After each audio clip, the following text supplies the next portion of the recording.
know that's right. I know that's right. Hi, guys. Just a tip, and KT, both of you were on Caitlin quite a bit. What did you guys do to shut her down? Go ahead, baby. I mean, we just followed the game plan. You know, Coach gave us a great game plan. We knew we had to stay up on her.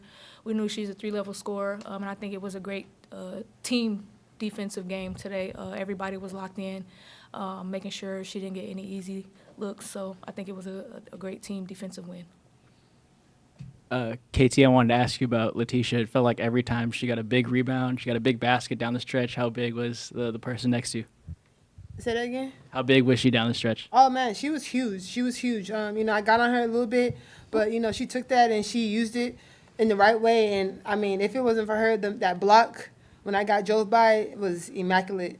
So I'm just, you know, I'm proud of her. I'm proud of her for stepping up, you know, coming in and, you know, just leaving off where she left off before. So I'm proud of her.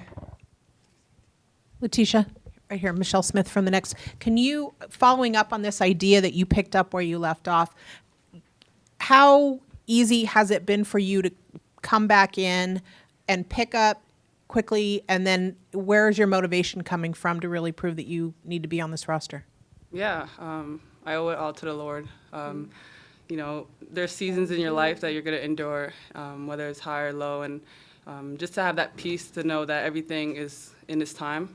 And I knew that it wasn't my time at that time, and now I'm coming in and it is my time. And also my teammates and the coaching staff, like I came in and it was straight positivity. Like everybody embraced me, everybody allowed me to just jump right in. So yeah, I owe it all to, you know, the Lord and my teammates and the coaching staff.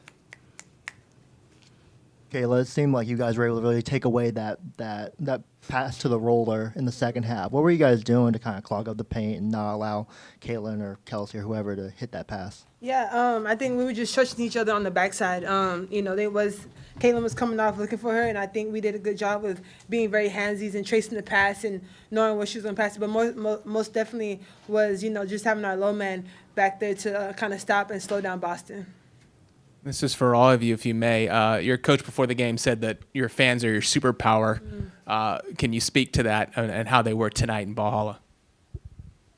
Man, they fueled us up. I think, you know, there was a stretch of time where we needed that energy, and we felt them, you know, right along with us as a sixth man. So, you know, I appreciate everybody that's out there that comes out and just gives us the energy that we need to pick it up.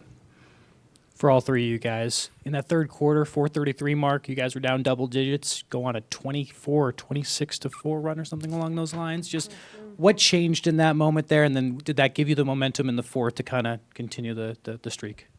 I think we really just locked in with each other. I think we had a couple of communication miscues that we fixed, and we talked about them. And then after that, we were locked in with each other. We were all on the same string, same accord, and we fixed the problems, and we kept pushing from there.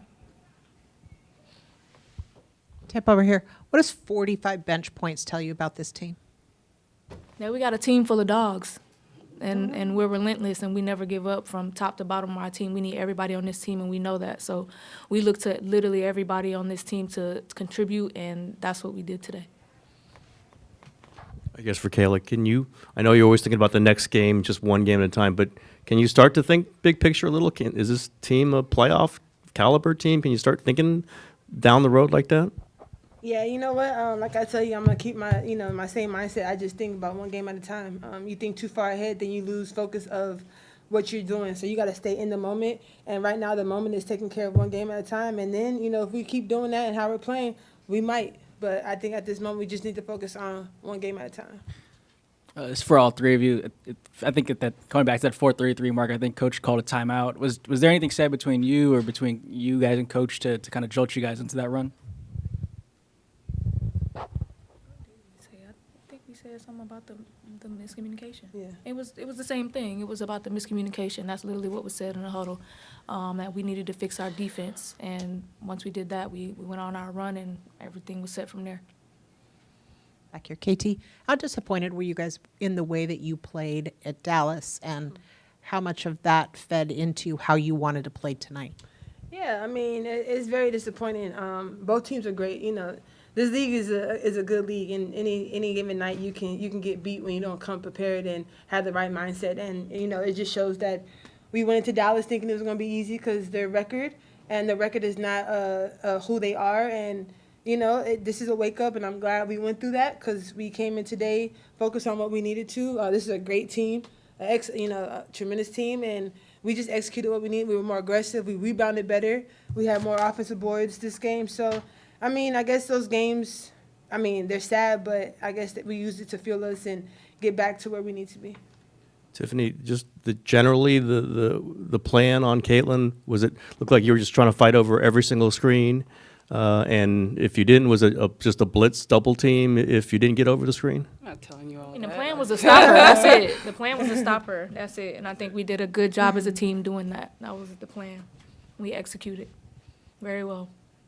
For all you guys, just looking at the minute distribution, it's very even, much more so than what they did. Was that part of the game plan, knowing you'd have to chase Caitlin around? And also just how does that speak to the versatility of you guys as a team and being able to go into different roles and keep it rolling? They're a great team. Shout out to, Clark is a great shooter. We just executed our game plan, and that's what we did tonight, and we stuck with it. Hi, guys. Tristy Rodriguez, NBC Sports Bay Area. It's no secret that Brandon Pajemski is very engaged with this team. What's your guys' relationship like with him or any other Warriors players? Does it go beyond anything here that we see, just him, you guys dapping each other up on the sidelines? Nah, he's just a great supporter. He just supports. comes and watches our game. I think he has everybody's jersey, so any given night he's wearing somebody's jersey. But he just supports us, and that's about it. What does that support mean to you guys, just having that from him and, 49ers players, Bay FC, Steve Kerr, people like that, just being here to support you guys? I think it's good. When we look up, you can't miss him. At all. Just to see him hyped up kind of, for me, gives me a little more energy, the way he is, the way he interacts and stuff like that. It just shows that they have love for us, and that comes big from where they come from. So shout out to them. Shout out to all of them that come out and support it because we really do need it. We'll take 3 more. Oh, go in here. Tip, what's the noise like on the floor? Like, we sit up a little bit and you can sort of sense how loud it is. But what is it like on the floor when this crowd is really going?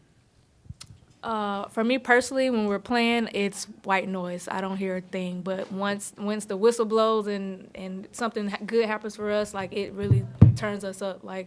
I really say they kind of like the sixth man here because they really give us a lot of energy, especially when we need it. When we're down, they're still going. When we're up, they're going. So it's a real energy booster for me. You guys keep stepping up to meet the moment. What inspires you about seeing your teammates step up? Maybe folks who haven't been in this position before, any particular people stepping up that you see? How does that inspire you? Well, for me, honestly, it comes from everybody on the bench that gives us the energy. When I'm on the court, like KT was saying, she was on my butt, and it gave me energy to want to do better. So I think that when you have a relationship that everybody can keep yourself accountable, keep your teammates accountable, and everybody wants to win and succeed, that just fuels us on the defensive end, on the offensive end, and just really makes us want to go out there and win. Last one. With you guys, being an expansion team and, with the way the expansion rules are, obviously you're not going to get a bunch of established stars right away. How much do you guys talk about your depth being what you have to rely on, that being your strength, knowing that you don't necessarily have that go-to player that some teams do? Yeah, first of all, I think we're stars in our own way. So we all have our own little thing that we have. We're all stars, and we all bring something special to this team. That's why we are the way we are, and I think that's why we are succeeding way early than our expectations probably people thought we would, just because at the end of the day, I think, from 1 to 12, we're all dogs, and we're going to bring what we did from other teams to here. And when we put that together, it's something special. But we're all stars. And I'd say it's pretty impressive to get Player of the Week without being a star. So I know that's right, Queen. Awesome. All right, we'll be back. thank you.